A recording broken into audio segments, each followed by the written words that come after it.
Շուրջ 5 տարվա սահմանափակումից հետո եվրոպական երկինքը կշարունակի փակ մնալ Հայաստանի Հանրապետությունում գրանցված օդանավերի համար, թեև իրավիճակը փոխելու ուղղությամբ քայլեր ձեռնարկվել են։ Սա նշանակում է, որ հայկական գրանցմամբ օդանավերն առայժմ իրավունք չեն ունենա կոմերցիոն նպատակներով Եվրամիության օդային տարածք մուտք գործելու։ Սև ցուցակում մնալը Հայաստանին զրկում է նաև զբոսաշրջության, ներդրումների հնարավորություններից ու ազդում է երկրի միջազգային վարկանիշի վրա։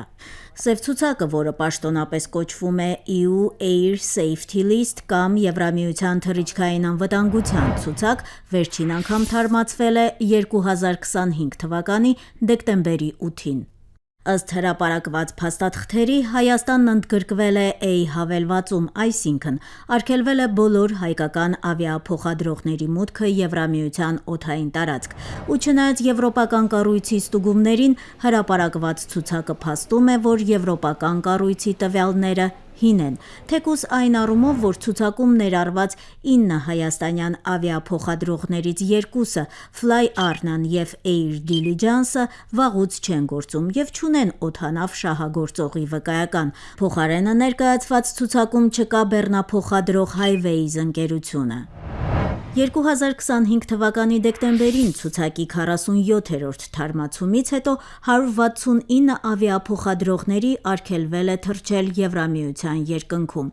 Դրանցից 142-ի դեպքում, որոնք հավատարմագրված են 17 պետություններում, ավիացիոն իշխանությունները չեն ապահովել անվտանգային վերահսկողության կանոնները։ 17 պետություններից մեկը Հայաստանն է, նույն հիմնավորմամբ՝ անվտանգության կանոնների ոչ բավարար վերահսկողություն։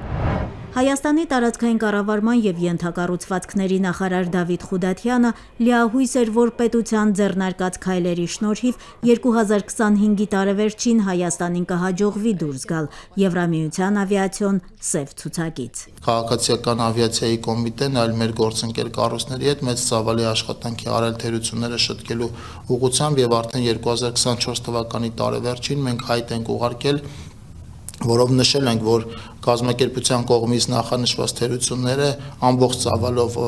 վերացված են։ Այս հարցը խիստ կարևոր է մեզ եւ մեր երկրի ավիափոխադրումների համար։ Ըստ Խուդաթյանի, արվել են նաև այնպիսի փոփոխություններ, որոնք հետագայում կկանխեն սև ցուցակում հայտնվելու հավանականությունը։ Աշխատանքի տեմպերը եվրոպացիներին նույնպես զարմացրել են։ 5 ամսում արվել է այնպիսի աշխատանք, որը սովորաբար երկրներն անում են 1-1.5 տարվա ընթացքում։ Դեկտեմբերի սկզբին եվրոպացի մասնագետները եկել էին Հայաստան ստուգումների։ Դրանք իրականացրել էին Հայաստանի քաղաքացիական ավիացիայի կոմիտեում եւ ավիափոխադրող ընկերություններում։ Նախնական գնահատումներով արդյունքները հուսադրող էին։ Անհրաժեշտ աշխատանքը Հայաստանի կողմից ամբողջությամբ իրականացնելու առումով այլ կարծիքի է Եվրամիության ընդլայնման հարցերով հանձնակատար Մարթա Կոսը։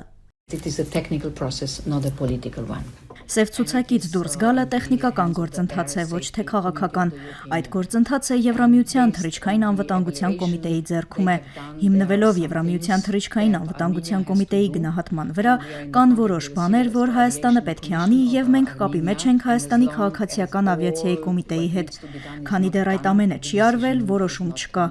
Եվս մեկ անգամ կրկնեմ, սա տեխնիկական գործընթաց է, այն ոչ մի կապ չունի Հայաստանի հետ քաղաքական հարաբերությունների հետ։ Մենք պարզապես ուզում ենք վստահ լինել, որ թռիչքային անվտանգության գծով ամեն ինչ կարգին կլինի։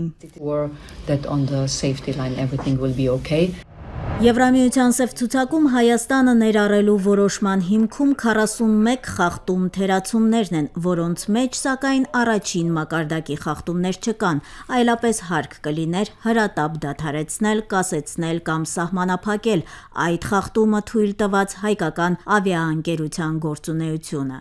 Հայաստանում պատկան մարմինները դեռ 2024-ի ավարտին էին պնդում, որ 41 խախտումներից 40-ն արդեն վերացված են։ Վերջինը վերաբերում է որակավորված անձնակազմի պակասին ու դրանից բխող խնդիրներին։ Եվրոպացիներն օրինակ պահանջում են կոնկրետ թվով տեսուչների առկայություն ըստ ավիաընկերությունների քանակի։ Մեր դեպքում այդ մասնագետների թիվը պահանջվածից պակաս է, իսկ սա ըստ եվրոպացի մասնագետների հանգեցնում է ոչ լիարժեք վերահսկողության։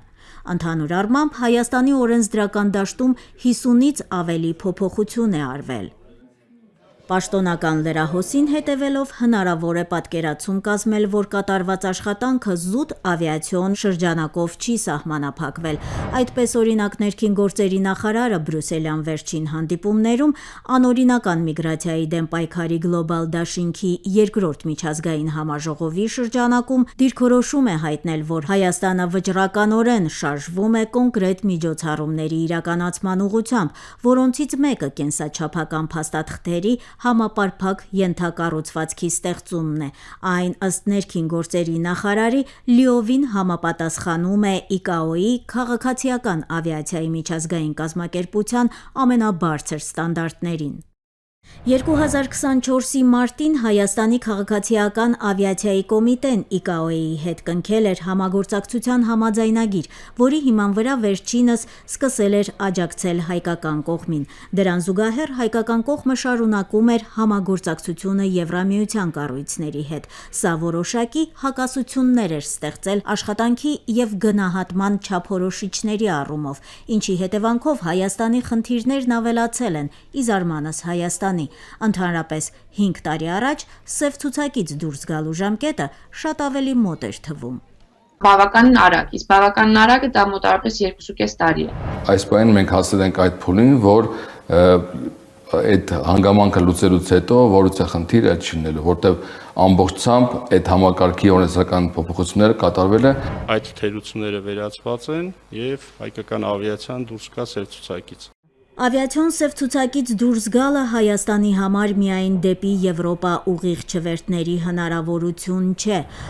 այն նաև մրցունակ ազգային փոխադրող ունենալու, ավելի մատչելի պայմաններով ինքնաթիռներ վարձակալելու, միջազգային նոր ուղղություններ բացելու, Հայաստանի անվտանգային վարկանիշը բարձրացնելու հնարավորություն է։ Եվ ընդհանրապես 2021-ի նոյեմբերին կնքված Եվրամիություն-Հայաստան ավիացիոն համաձայնագրի լիարժեք կիրառումը դառնում է հնարավոր միայն այդ ցուցակից դուրս գալուց հետո։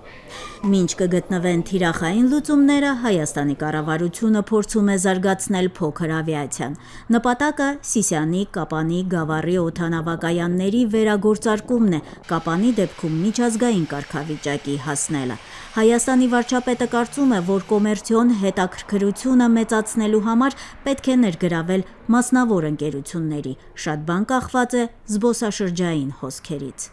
Հիմա մշակվում են իմիջիայլոց բանաձևերը, այդ թվում մասնավոր հատվածի ներգրավմամբ եւ process-ը դանդաղ է գնում առաջ, դա էլ պետք է խոստովանեմ։ Ինչու՞, որովհետեւ մեզ համար բացարձակապես անծանոթ թեմա է եւ մենք նոր ենք մտնում այդ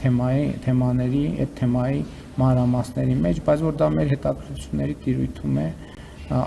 ակնհայտ է։ Եվրոպական կառույցների կողմից Հայաստանի քաղաքացիական ավիացիայի հերթական գնահատման հաջորդ ժամկետը 6 ամիս հետո է։ Մինչև այդ Հայաստանը փորձելու է հասկանալ, թե ինչն է կիսատարվել եւ ինչ է պետք շտկել եվրոպական երկնքում կանաչ լույսի իրավունք ստանալու համար։ Լենա Բադեյան, Ռադիոլուր։